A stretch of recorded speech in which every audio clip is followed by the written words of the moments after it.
방금 읽어주신 시편 11편 말씀을 통하여서 산으로 도망치지 맙시다라는 제목을 갖고 여러분과 은혜의 시간을 가지려고 합니다.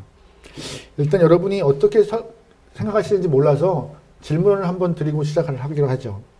만약에 직장을 다니는 아들이 여윳돈이 생겼어요. 꽁돈이. 좀 큰 금액이. 그런데 이 아들이 이 여윳돈을 받았을 때 누구에게 먼저 연락을 할까요? 1번, 부모님에게 연락한다. 2번, 애인에게 연락한다.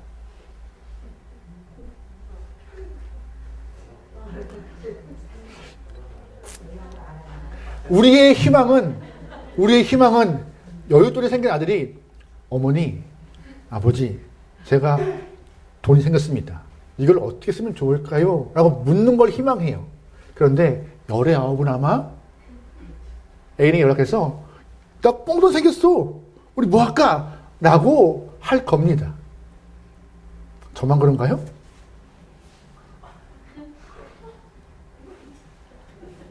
꽁돈이 안 생겨서. 그러면 다시 한번. 그럼 여윳돈이 생긴 아들이 다 써서 돈이 떨어졌어요. 그러면 1번 부모한테 연락한다. 2번 애인한테 연락한다. 누구한테 연락할까요? 참 신기해요. 돈이 생기는데 애인한테 연락하고 떨어지면 부모한테 연락해요. 아들만 그럴까요? 여기 딸이 지금 미안해. 딸이 하나밖에 없어서. 그죠? 아들만 그러진 않아요. 딸 아마 대부분 다 그럴 거예요. 근데 이런 모습을 우리가 신앙생활과 좀 연관시켜 볼게요. 우리가 신앙생활하면서 믿음생활하면서 또 알게 모르게 좀 꽁돈이 생겨요. 그러면 제일 많이 꽁돈을 어디다 쓸까요? 열의 아홉은 아니 열의 열은 거의 다 평소에 구입하지 못했던 것, 또한 필요한 것, 갖고 싶었던 것, 가정을 위해서 아이들을 위해 쓸 겁니다. 근데 혹시나 뜻밖의 얻은 그 큰 금액을 이 금액은 내가 공으로 얻었으니 주님께 드리는 게 마땅하겠다 생각해서 헌금을 다 드리시는 분이 계실까요? 성교 헌금, 구제 헌금, 건축 헌금 다 쪼개서 목적 헌금을 드리는 분이 계실까요? 열의 아홉은 아마 안 계시지 않을까요? 그럼 또 반대로. 그러면 그 꽁돈이 다 써서 없어요, 이제. 그리고 삶의 위기가 다 찾아왔어요. 그러면 누구한테 갈까요? 꽁돈 준 사람한테 갈까요? 아니면은 주님한테 가서 주님, 어떻게 하라고 할까요? 열의 열은 다 하나님, 어떻게 해요? 라고 간구하고 물으실 것입니다. 그러면 한 번 더 질문해 볼게요. 여윳돈을 가진 아들이 돈을 다 썼어요. 근데 그 아들이 이제 부모한테 와서 부모님 상황이 좀 이래요. 도와주세요 하면은 부모님께서 호적을 팔아. 나가라. 하실 분 계신가요? 손들지 마세요. 감사합니다. 어느 부모도 그러지 않으세요. 다 본인이 어떻게든지 그 아들, 딸들을 돕기 위해서 애쓰실 겁니다. 그럼 하물며 하나님은 안 그러실까요? 우리가 이기적이고 자기중심적으로 생각하고 생활하지만 그럼에도 하나님은 그와 상관없이 주님께 온 영을 향하여서 손을 뻗어서 안으시는 분이십니다. 그래서 우리가 하나님을 사랑이라 하는 거예요. 하나님은 성도가 드리는 헌금의 정도에 따라서 축복을 줄까 말까 고민하시는 분이 아니세요. 하나님은 성도가 허락한 예물의 정도에 따라서 은혜를 허락할까 말까 하는 그렇게 얄팍한 하나님이 아니세요. 하나님은 천지를 창조하시는 분이기 때문에 풍성하신 분이세요. 창조물이 우리는 그 풍성한 주님께 안기는 것이 답이에요. 그래서 다른 것 구하지 않고 그분께 가는 것이 인생의 승리의 길이에요. 여러분 그러기에 다른 길, 다른 것보다 주님께 안길 수 있는 귀한 영혼들이 소망합니다. 오늘 본문 시편 11편은요. 다윗이 기록한 시인데 읽어보시면 다윗이 조금 위기 상황에 놓여 있어요. 어려워요. 본문을 읽어도 정확히 그 위기가 어떤 건지 나와 있지 않지만 대부분 학자들이 두 가지 상황을 좀 얘기해요. 첫 번째, 사울에게 쫓김을 당했을 때 기록한 시일 것이다. 두 두 번째, 압살롬이 반역하여서 이렇게 피난 갔던 과정 가운데 그때 쓴 시 같다라고 둘 중에 하나일 거라고 얘기하는데, 어쨌든 이 시를 읽어보면 다윗이 굉장히 쫓기는 어려운 상황이에요. 그런데 본문에서는 1절에서 어려운 상황 가운데 위기를 벗어나는 방법 두 가지가 동시에 표현돼요. 우리 1절 말씀 읽어볼게요. 1절입니다. 시작. 내가 여호와께 피하였거늘 너희가 내 영혼에게 새같이 내 산으로 도망하라 함이 어찌 됨이냐. 도망가고 있어요. 그런데 다윗은 어디로 가고 있어요? 여호와께 피하고 있지만 많은 사람들은 거기 아니야. 어디로 가래요? 산으로 가 라고 말하고 있어요. 즉 위기가 있을 때 어떠한 영혼은 여호와께 피하고 어떠한 영혼은 산으로 피하는 방법을 택하고 있는 것이에요. 여러분, 이 본문에는 산으로 도망가다, 이 표현이 어떤 뜻인지 아세요? 가장 안전한 곳, 또한 일단 급한 불부터 끄고 움직이는 게 어때라고 하는 의미예요. 여러분 혹시 새를 쫓아보신 적 있어요? 새를 막 쫓으면요, 하늘로 확 날아가지 않아요. 길게 떴다가 꺾어서 건물이나 아니면 숲으로 들어가 버려요. 계속 날아가면은 자기가 어디에 있는지 노출되니까는 숨어요. 건물로 숨고 숲으로 확 들어가 버려요. 살려고. 근데 정말 새가 사는 길은요, 위험해서 멀리 가는 거예요. 근데 멀리 안 가요. 얄팍하게 가장 가까운 건물이나 숲으로 도망가 버리죠. 그 말을 하고 있는 거예요. 나는 하나님께 피해 있는데 사람들은 오히려 급하니까 빨리 숨어서 급한 불 끄고 너의 위기를 벗어나라 라고 하고 있는 것이에요. 산으로 도망가라, 급한 불 꺼라, 이 말은요, 우리가 듣기도 굉장히 좀 매력 있는 말인 것 같아요. 논리적인 것 같고 굉장히 합리적인 말 같습니다. 2절 보면은요, 2절에 이런 편이잖아요. 활 시위를 먹였대요. 좀 있으면 활 시위가 놓아져서 나한테 활이 쏘아질 만큼 아주 급박한 상황이에요. 3절에 보면 터가 무너질 만큼 지금 상황이 쉽지 않아요. 이런 상황에서 많은 사람들은 다윗에게 너 빨리 산으로 도망가. 활만 피하면 되는 것이고 이 흔들리는 집안만 잘 피하면 너 건강할 수 있어라고 이렇게 얘기하는 것이죠. 요 근래에 도시에서 싱크홀이 많이 발생합니다. 아무리 건물을 세우고 이렇게 세울 때 지방 공사를 다 하지만, 또한 측량을 다 하지만 알게 모르게 공사하는 과정 가운데 이렇게 집안이 약해져 가지고 구멍이 생기는 때가 있어요. 영상 보면은 막 차가 떨어지기도 하고, 얼마 전 영화에서는 막 건물이 통째로 무너지기도 하는데, 새벽부터 여기 교회에 있으면요, 이 지하철 다니는 거 다 들려요.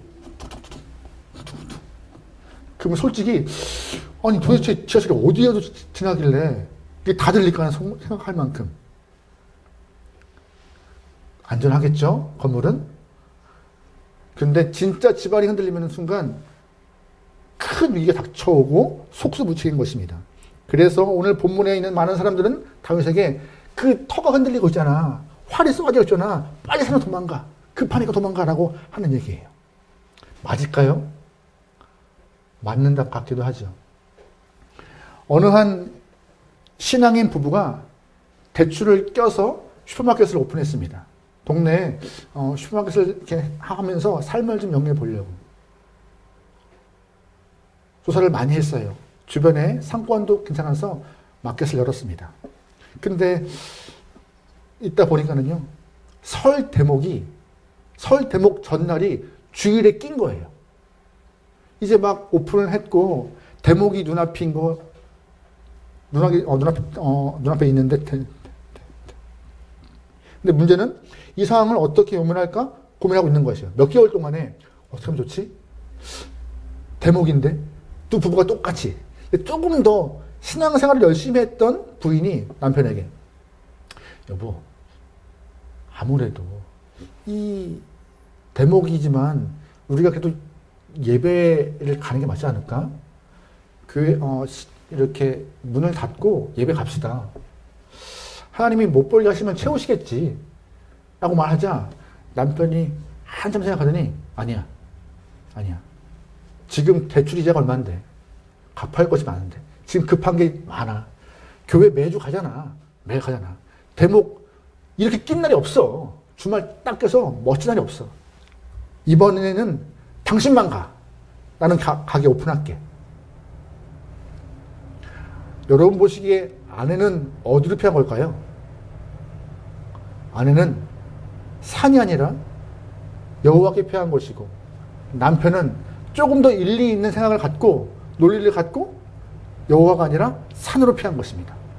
그런데 중요한 것은 아무리 합리적이고 설득한 답이 우리에게 들릴지라도 그 합리적인 그 이야기가 우리의 믿음을 흔들 때가 있다는 것이에요. 겉으로는 아닌 거 알아요. 그렇지. 아니야. 우리 믿음의 길 가야 돼. 선택해야 되는 거고 하지만 믿지 않은 사람들의 그 이야기가 우리의 신앙을 흔들어서 그렇게 될까? 혹해보는 마음들이 생길 때가 상당히 많다는 것이에요. 다윗도 아마 오늘 본문에서 많은 사람들이 급하니까 왕이시여 산으로 가십시오라고 말을 듣고 중심이 흔들리고 많이 걱정했을 것이에요. 하지만 다윗의 선택은 뭐였어요? 산이 아니라 여호와께라는 이미 피했다라고 고백해요. 주변 사람들이 아무리 산으로 가라 해도 아니다. 답은 하나님이다라고. 여러분 잘 기억하세요. 산으로 도망가는 것 답이 아닙니다. 설득력 있고 지혜롭게 들리지만 그 말은요 진리가 아니에요. 이 땅의 이치가 여러분 진리가 아님을 꼭 기억하세요. 많은 사람들이 경험상 하는 이야기가 진리같이 들리지만 그 말은 이치에 합당하다고 우리가 생각할 수 있지만 진리와는 맞지 않습니다. 그러기에 그 이치에 합당한 말을 듣는 순간 세상 관점과 세상 논리에 있는 이야기를 내가 선택하는 순간 아주 힘든 상황에 더 놓일 경우가 많다는 것입니다. 그래서 하나님 우리가 본문을 통하여서 세상 이치가 아니라 하나님의 마음을 담은 진리의 손을 뻗고 그 답을 선택하기를 원하고 있는 것입니다. 그래서 하나님 품에 거하는 것, 그것이 무엇이에요? 내 뜻이 아니라 주님 뜻대로 살아가는 것, 그것이 오늘 본문에 있는 여호와께 피하는 것입니다. 민수기 14장 말씀 보면은요, 이제 이스라엘 사람들이 하나님이 약속하신 가나안 땅 코앞에 있어요. 근데 가나안이 궁금한 거예요. 어떠한 땅인지. 맨날 광야만 돌다가 가나안 땅을 들어가야 되는데 가나안 땅에 있던 사람들도 있고 들어가면 어쨌든 전쟁이 있어야 될 것 같은데 두렵기도 하고 해서 40일 동안 12명의 정탐꾼을 보내버립니다. 12명의 정탐꾼이 40일 동안 가나안 땅을 다 뒤지고 난 다음에 복귀하여서 10명의 정탐꾼이 가나안 땅의 상황을 보고합니다. 사람들이요, 형제요, 그 성읍은 굉장히 견고합니다. 또한 거기에 사는 사람은 우리보다 훨씬 크고 강합니다. 또한 그 사람들과 우리를 비교하니 우린 너무나 작고 초라해서 그 사람들 앞에 있는 메뚜기 같습니다. 우리는 그 땅을 차지할 수 없을 것 같습니다. 라고. 10명의 정탐꾼이 보고 온 그 가나안의 상황이 거짓일까요? 사실이고 팩트이고 맞는 말입니다. 근데 이스라엘 사람들은 10명의 정탐꾼 얘기를 듣고 다 무서워하고 두려워해요. 여기서 죽을 수 없다고 다시금 애굽 땅으로 돌아가자고 합니다. 놀라운 사실인데 여러분 근데 꼭 기억하셔야 돼요. 무엇이냐? 이미 이스라엘 사람들은 출애굽할 때부터 하나님의 은혜를 다 경험한 영혼입니다.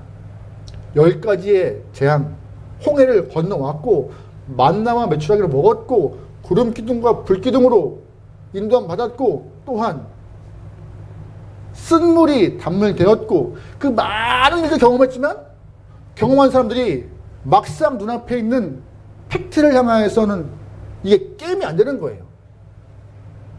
결국 이스라엘 사람들은 뭘 택했을까요? 10명의 정탐꾼에 있는 이야기 보고 팩트를 체크하고 팩트를 선택하여서 못 들어간다, 거부하자.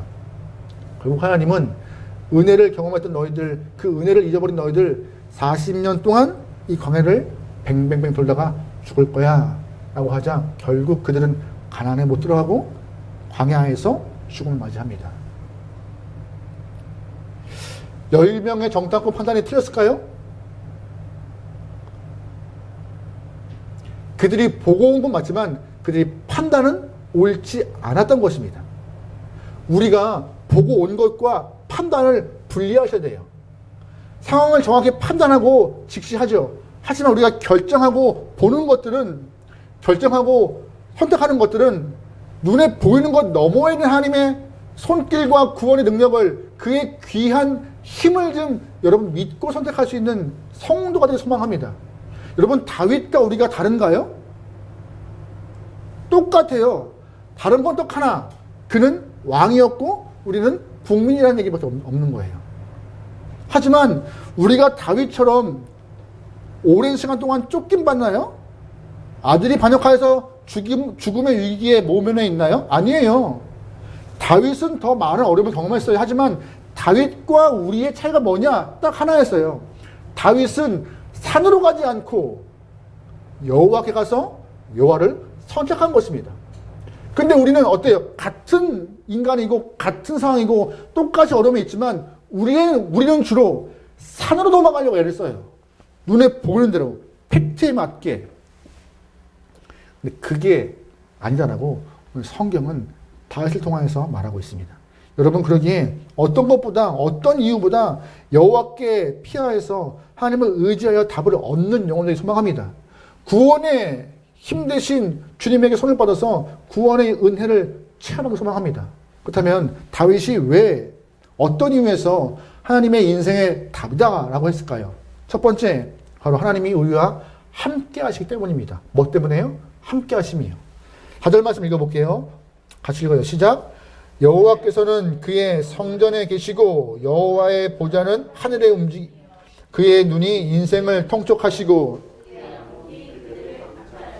4절에 보면은 여호와는 어디 계세요? 성전이요. 또한 그의 보좌가 어디에 돼요? 하늘에. 잘 보시면 성전에 여호와 계시되는데 성전은 어디에 있어요? 이스라엘 중심에. 이스라엘 중심에 성전이 있는데 그 성전에 여호와가 계시다는 것은 다른 말로 하나님이 우리와 함께 한다는 얘기하고 있는 거예요. 또한 보좌가 어디 있어요? 보좌. 하늘에. 보좌가 뭘 뜻하는 거예요? 왕권, 힘. 하나님은 우리와 함께 하시고 그의 힘과 권능은 보좌 위에 계셔서 이 땅을 통치하고 있다는 얘기를 하고 있는 것이 다윗의 고백이에요. 그것을 믿고 있기 때문에 산으로 가지 않고 나는 하나님을 선택하고 믿는다라고 얘기하고 있어요. 함께 하심을 믿고 통치하심을 의지한다라고. 유진 피터스 목사님이 메시지 성경에서 이렇게 오늘 본문 4절 말씀을 이렇게 좀 풀이하셨어요. 하나님은 산으로 거처를 옮기지 않으셨다. 그분의 거룩한 주소도 바꾸지 않았다. 그분은 어느 때와 같이 변함없이 다스리시고 모든 것을 눈여겨보시며 눈도 깜빡하지 않으신다. 잘 보시면 하나님은 산으로 거처를 옮기지 않았대요. 항상 거기에 계시대요. 왜 그러셨을까요? 왜? 찾아오기 쉽게. 이스라엘 성전 중앙에 하나님 계시면 누구나 다 찾아오기 쉬우니까요. 어려움이 있을 때 나 여기 있다고 하나님은 광고하시는 거예요. 보이시는 거예요. 다른 곳 가서 너의 마음을 드러내지 말고 산으로 도망가지 말고 나 여기 있으니 내가 보좌에 앉아 통치하시고 다스리고 있으니 겁내지 말고 나한테 와서 다 간구해라라고. 여러분 혹시 추두부라고 아세요? 추두부? 추어두부라고 하는 음식인데 그 두부에 밑거리가 들어가 있는 그런 음식이 있대요. 아직 못 먹어봤어요. 아직은 못 먹어봤어요. 근데 썩 먹고 싶은 마음은 없어요. 근데 그 추두부를 만드는 방법이 쉽대요. 그냥 솥에다가 두부랑 추어를 넣으면 된대요. 밑꾸라지를. 그럼 불을 은근히 끓여버리면요. 그 밑꾸라지가 뜨거워서 두부 속으로 알아 들어간대요. 그러면 두부가 익어서 쪄지는 거래요. 그냥. 그게 맛있다고 하더라고요. 어떤 보양식이라고. 저는 사용하겠습니다. 어쨌든 사람들이 어려운 일이 있으면요. 그 어려움을 스스로 해결하려고 해요. 그래서 권력을 찾고 돈을 찾고 경험을 찾아요. 그것이 더 좋은 방법이고 빠른 방법이고 더 그것이 옳은 것이라고 그럴듯해 보이니까요. 그런데 우리가 권력을 찾고 힘을 찾고 돈을 찾고 경험을 찾는 것은 미꾸라지가 살기 위하여서 두부에 들어간 것 별과는 차이가 없습니다. 똑같아요. 아무리 쌓아놔도, 이렇게 말하면 그렇지만 전쟁이 일어나서 한번 폭탄 터지면 다 끝나버려요. 쌓아놓은 게 뭐가 의미가 있고. 가장 안전한 길은요, 오늘 본문에서 말해요. 함께 하신 하나님, 도망가지 않으시고, 도망간다는 표현이 그렇지만 주소 옮기지 않으시고 항상 거기 계신 하나님이 내 주인이시니 거기로 가는 것이 답이다라고. 이사야 43장 말씀에 이런 표현이 있어요. 같이 한번 읽어볼게요. 시작. 야곱아, 너를 창조하신 여호와께서 지금 말씀하시느니라. 이스라엘아, 너를 지으신 이가 말씀하시느니라. 너는 두려워하지 말라. 내가 너를 구속하였고 내가 너를 지명하여 부르나니 너는 내 것이라. 네가 물 가운데로 지날 때 내가 너와 함께 할 것이라. 강을 건널 때 물이 너를 침몰하지 못할 것이며 네가 불 가운데로 지날 때 타지 아니할 것이요 불꽃이 아멘 지키시고 보호하신대요. 왜 그런지 아세요? 소유주가 그분이시니까. 소유주가 하나님 되셔서 우리를 보호하신대요. 여러분 다니엘에서 보면요, 다니엘의 세 명의 친구가 있습니다. 하드락과 메삭과 아벳느고.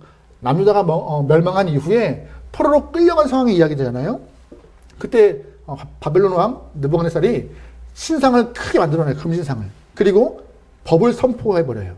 이 신상 앞에 절하지 않으면 모두가 다 풀무불에 넣어서 태워 죽이겠다. 무서운 벌이었어요.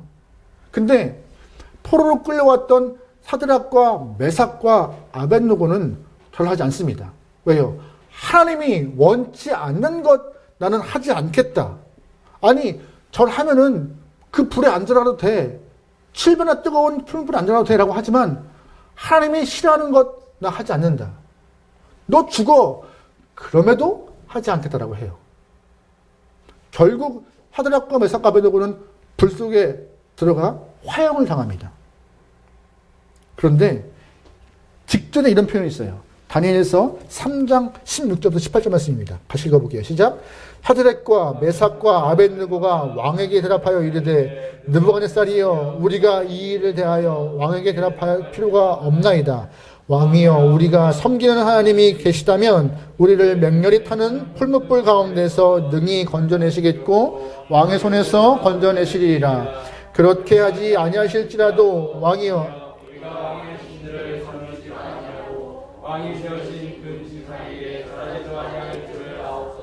아멘.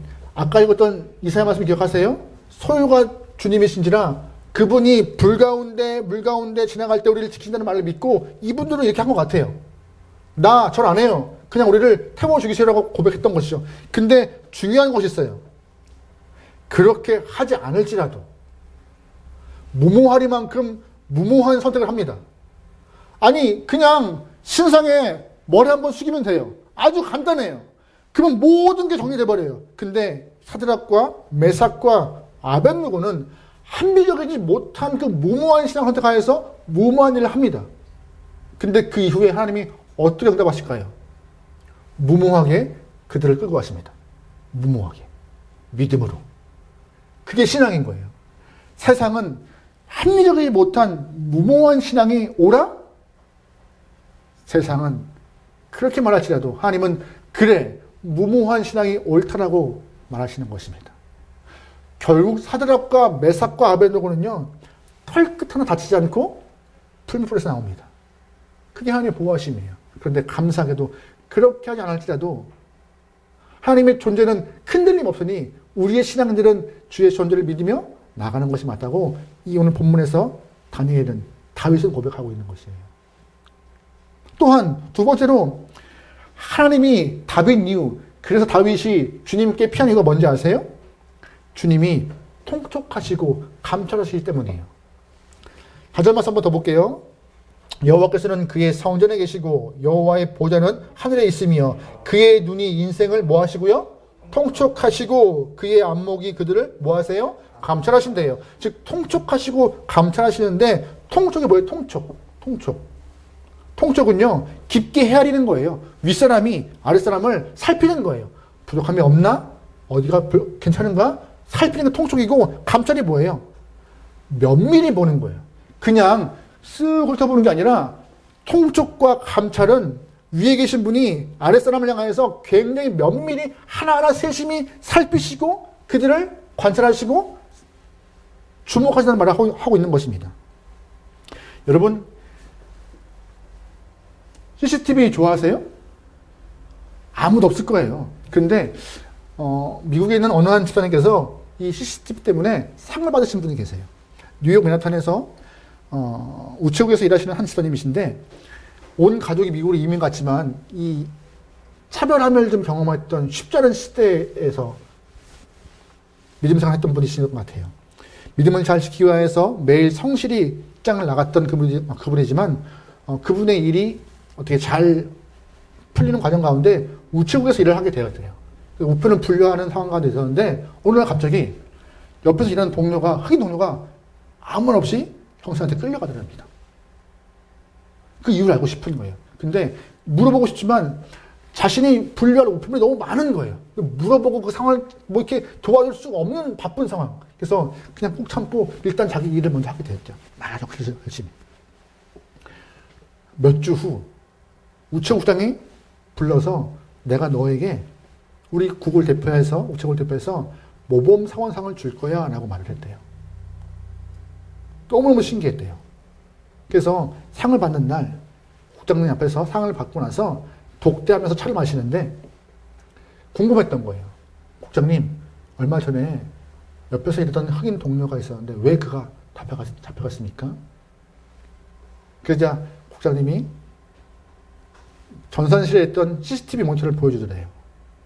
그걸 보니 아무도 모르는 것 같았지만 그 화면에 잡혔던 그 모습은 흑인 동료가 모르게 몰래 우편물을 하나씩 두 개씩 자기 인마이 포켓하고 있던 상황이 잡힌 거예요. 근데 반면에 그 옆에 있던 이 한인 이민자는 영상이 있는지도 몰랐던 것 같지만 성실하게 계속 그 일을 해나갔던 그 모습에 다른 직원과 비교할 만큼 성실함이 월등했기에 상을 받았다고 하더라고요. 세상도 이렇게 말하면 좀 기분 나쁘지만 항상 우리를 감시하는 것 같아요. CCTV를 보면서 감시하고 체크하고 대한민국이 굉장히 안전하고 그래요. 외국인들이 좋아해요. 근데 바꿔 말하면요. 안전할 수밖에 없죠. 사방에 CCTV가 얼마나 많은데요. 차마다 다 블랙박스 있죠. 거리마다 있죠. 눈이 굉장히 많습니다. 범죄면 금방 잡혀요. 세상도 이렇게 사람들의 행동을 관찰하는데 하나님 안 그러실까요? 하나님은요. 우리 마음까지 면밀히 보시는 분이세요. 그래서 우리에게 우리의 궁핍함과 모든 상황을 아시는 분이시고 심판하시는 분이세요. 믿음 생활을 하는 분들 여러분 꼭 기억하십시오. 마지막 날 하나님은요. 누가 의인인지 누가 악인인지 심판하실 거예요. 그 결과가 다 드러날 거예요. 그런데 하나님은 본문에서 주님께 오지 않고 산으로 피한 자들을 어떤 식으로 구분하실까요? 우리 5절과 6절 말씀 읽어보겠습니다. 시작! 여호와는 의인을 감찰하시고 악인의 폭력을 좋아하는 자를 마음으로 미워하신도다. 악인에게 그물을 불과 악인에게 소득이 있대요. 소득. 어떤 소득이에요? 불과 유황이에요. 소돔과 고모라가 망했던 불과 유황으로 심판하시고 즉 어떠한 소득이요? 태우는 바람이 소득이 되어서 남는 것이 하나도 없을 만큼 심판을 받는데요. 누가? 악인이. 산으로 도망가는 자가. 그래서 주 앞에 가는 것이 맞다라고 오늘 본문을 말하고 있습니다. 여러분 그러기에 삶의 위기나 어려움 있을 때는요. 산으로 가지 마시고 주님께 가십시오. 하나님이 언제나 계시기 때문에 하나님께 하는 게 맞는 것이. 만약에 하나님이 안 계시면 우리도 산으로 가야 돼요. 빨리 가야 돼요. 빨리 가야 돼요. 그런데 하나님은 나 여기 있어 라고 항상 말씀을 통하여서 우리에게 말씀 표현하시고 우리 안에 있는 성령을 통해 계속 허락하신 일을 통하여서 나는 죽지 않고 너와 함께 있다라고 은혜 허락하십니다. 살아계시는 분이세요. 도망갈 필요가 없어요. 주님 품에 안기면 되는 거예요. 그런데 성경은요. 그냥 피하라 라고 말하지 않아요. 감사하게도 피하라고 그냥 소극적인 표현이 아니라 아주 적극적으로 오라라고 말해요. 오라. 오늘 그걸 말하고 좀 말씀드릴게요. 첫 번째, 하나님은 어떤 사람 오라고 하느냐? 죄 있는 사람 다 오라 하십니다. 이사야 1장 18절 말씀입니다. 같이 읽어볼게요. 시작. 여호와께서 말씀하시되 오라 우리가 서로 변론하자. 너희의 죄가 주홍 같을지라도 눈과 같이 희어질 것이요 진홍같이 붉을지라도 양털같이. 아멘. 무슨 말씀인지 아세요? 세상은 죄인을 오라 하지 않으세요.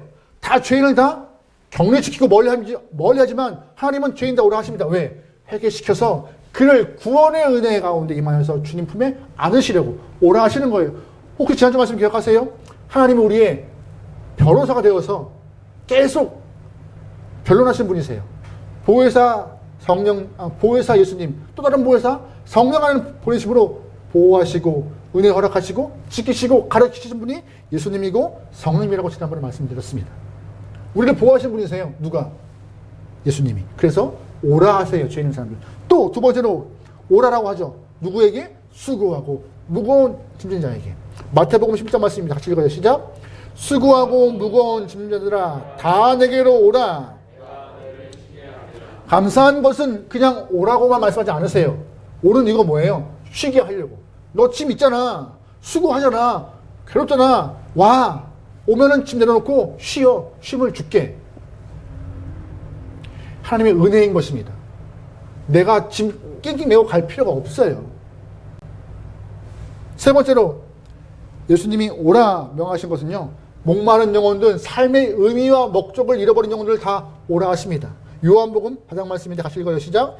예수께서 대답하여 이르시되 이 물을 마시는 자마다 다시는 주는 자는 영원히 목마르지 아니하리니 내가 주는 물은 아멘. 우물가에서 물을 찾는 여인들은 결국 육체의 해갈을 위하여서 물을 마시지만 그 육체의 물은 영원한 해갈이 안 됩니다. 라고 오늘 본문을 말해요. 다시금 요한복음은 그래서 예수님이 주시는 물을 먹기 위해서 나한테 오라. 그 물 마시면은 뭐래요? 너에게 그 샘물 통하여서 영생을 주님이 구원을 허락하신다. 영원히 목마르지 않는다라고 말씀하고 있는 것입니다. 마지막으로 우리가 이 땅 가운데 영의 악한 영을 통하여서 시달리고 고통받고 힘들어하는 영혼들 다 주님 오라 하세요. 여러분 악한 영에 휩싸여서 괴로워하면요 어디로 가야 돼요? 무당사자 가서 구타하면 되나요? 어떤 분은 소가죽을 싹 바뀐다. 네, 별말 다 알잖아요. 막 요즘에 그런 우리가 악한 영에 사로잡혀서 쉽지 않은 삶, 악몽과 또한 귀신 들림으로 고통받는 사람들을 다 주님은 오라 하세요. 요한일서 3장 8절 말씀입니다. 같이 읽어요. 시작. 죄를 짓는 자는 마귀에게 속하나니 마귀는 처음부터 범죄함이라 하나님의 아들이 할렐루야 아멘. 하나님이 이 땅에 아들을 보내신 이유가 뭐예요? 마귀의 일을 멸하여서 너에게 평안을 주기 위해서. 그래서 오라 하시는 것이에요. 이렇게 말하면 죄송하지만 예수님이 만능 열쇠인 것이에요. 오기만 하면 쉼도 있고 해결도 있고 삶의 평안도 있다 보니 그분께 가는 것이 맞다. 다윗은 그걸 알고 오늘 본문에 예수님께 갔습니다. 여러분 산으로 가시겠습니까? 예수님께 가시겠습니까? 여러분의 선택이 산이 아니라 주님께 갈 수 있는 여러분 되기를 주의 이름으로 축원합니다. 아멘.